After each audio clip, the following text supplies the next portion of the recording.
किल्लेधारूरच्या शिक्षण विभागात चालले काय? भाग 2.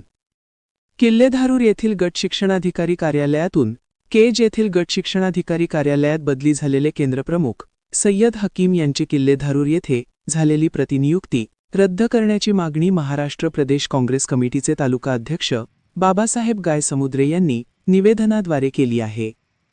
किल्लेधारूर येथील गट शिक्षणाधिकारी कार्यालयातून केज येथील गट शिक्षणाधिकारी कार्यालयात बदली झालेले केंद्रप्रमुख सय्यद हकीम यांची किल्लेधारूर येथे बेकायदेशीर व मनमानी पद्धतीने झालेली प्रतिनियुक्ती तात्काळ रद्द करून त्यांना बदली झालेल्या ठिकाणी रुजू होण्याचा आदेश देण्यात यावे, अन्यथा दिनांक 20 जानेवारीपासून गट शिक्षणाधिकारी कार्यालय किल्लेधारूर येथे आमरण उपोषण करण्याचा इशारा महाराष्ट्र प्रदेश काँग्रेस कमिटीचे तालुका अध्यक्ष बाबासाहेब गायसमुद्रे यांनी मुख्य कार्यकारी अधिकारी जिल्हा परिषद बीड यांच्याकडे निवेदनाद्वारे मागणी केली आहे.